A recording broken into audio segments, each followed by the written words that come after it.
Okay, here we are with Dimitris Koubaroulis, who is actually the director of the Melisma Ensemble. Welcome, Dimitri, for a conversation.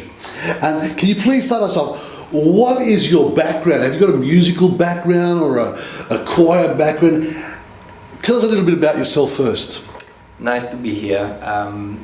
My musical background starts in Greece many years ago, as you can tell. I started chanting first in my local parish, and I learned Byzantine chant in a town in Greece called Pyrgos in the Peloponnese, and then continued my studies in chanting in Athens and completed the diploma of Byzantine chant, which helped me become a teacher of Byzantine chant.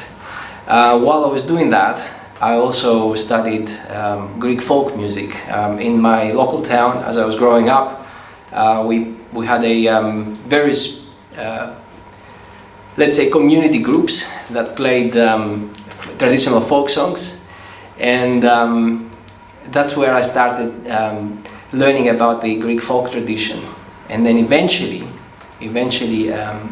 started performing with the famous choirs like the Greek Byzantine choir of Lykurgos Angelopoulos in Athens, which gave me the opportunity to perform worldwide and get that wonderful experience, but also attending various musical events in Greece and overseas.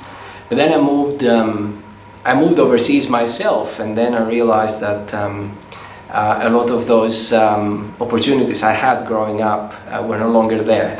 But that gave me a very valued musical background to start with. Which probably leads us to the next question, because you've got this background, and then what inspires you to establish the Melisma Ensemble here in Sydney? Well, it's exactly that. So I moved to Sydney 20 years ago, and the first thing I realized is I was missing exactly those same things, and I tried to find them in any way or shape I could, and chanting and traditional music became almost like my second job, my hobby. So that inspired me to found Melisma Ensemble in 2012, and participated in various activities around chanting, Greek folk music, created a digital community around it as well called Psaltologion. But Melisma started in 2012, inspired by specifically those two things. First of all, to give me what I was missing. I was missing the practice of the performance practice of the Byzantine chant as it's practiced in the Constantinople and in Mount Athos, which I had experienced over many years myself. But also I thought it was my responsibility and my opportunity to share that with people in the Australian public, particularly young people who wanted to learn, and what better way to learn than to actually practice the music and enjoy it at the same time. So that was the inspiration for starting it. Yeah. But the thing is, I think Melisma Ensemble is much more than chanting and traditional music. What more has Melisma Ensemble got to offer? Well, I guess you can consider it like the ambition here is to share as much of the Greek or Hellenic, if you like, musical civilization with the Australian public. Because if you take Byzantine chant and the instrumental music, the secular music, and you put them together, you've got the fullness of the Hellenic musical civilization, and that's what makes it very special. I don't think there is many opportunities like that in the Australian public. I certainly didn't find myself when I first moved here. So there is the teaching aspect, there is the dissemination aspect, but also a bit of a preservation aspect, because especially young people growing up here that didn't have the same opportunities I had in Greece. I think there's certainly that element beyond the actual performance, but also another element that I think it will take years to realize is the creative element. Like eventually what we might see in 10, 20, 30 years time, we might see some of the young people who play this music now becoming creative in their own right, instead of simply playing music that they've learned, but also creating music in that style, and that would be really wonderful to see. So you've got 12 years of history, I think almost 12, 13 years of history with the Melisma Ensemble here in Sydney. What have been some of the highlights? Oof, there's many to choose from. I would say that the debut concert at it was a Byzantine chant concert at St. Mary's Crypt, St. Mary's Cathedral Crypt in Sydney. That was definitely a highlight. Just to think about the acoustics of that space was 8 seconds of echo, and to have Byzantine chant there, that was quite special. Another highlight was singing traditional folk songs at the Great Hall of Sydney University. We did a polyphonic Epirotan song there, and we did the lament for Marcos Botseris at that time. It was a very, very emotional and touching moment.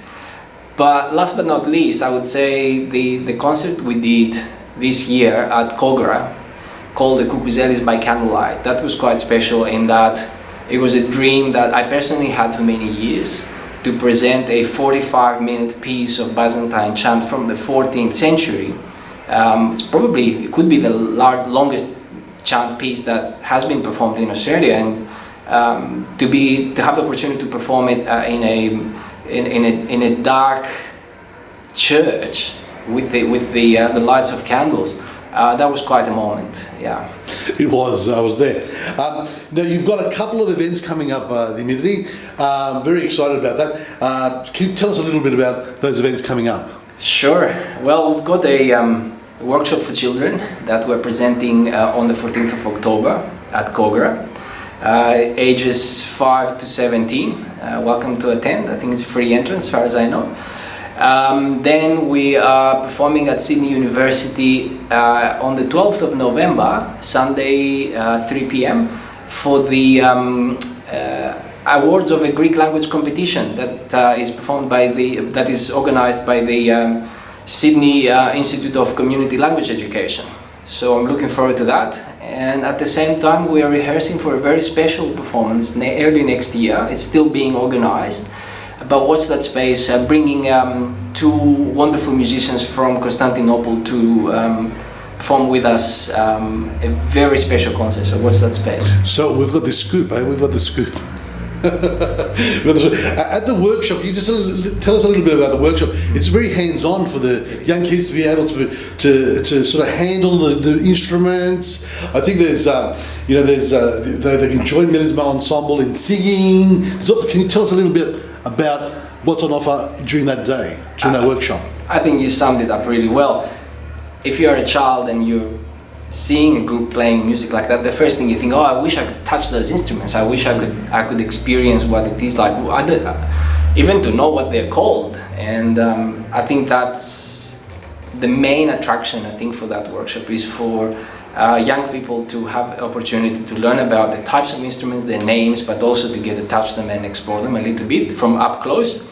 But of course to also learn a song as well, and go home saying, well, that was a great experience. I know how to sing a Greek song, or one more Greek song. And can you tell us, Dimitri, what will you be performing at the University of Sydney? Can you give us a bit of a clue? I can.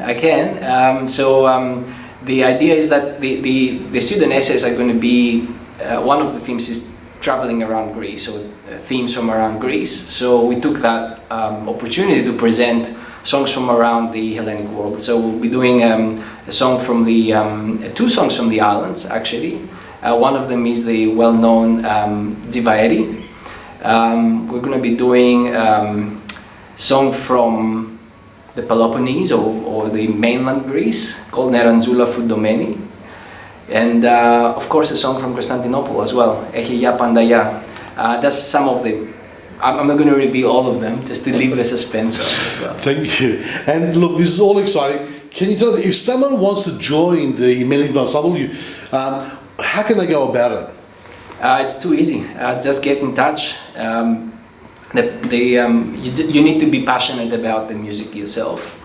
That's the minimum requirement, but then also some level of talent is required. So we'll do a small audition, which is like a 2-3 minute quick check whether the person can actually sing, and then they just have to make the time and just join us. So the actual process is very simple. Just send me an email on melismaensemble@gmail.com, and we'll just get in touch and take it from there. Dimitri, thank you very, very much for your time, and I wish you all the very, very best. God bless. Thank you very much.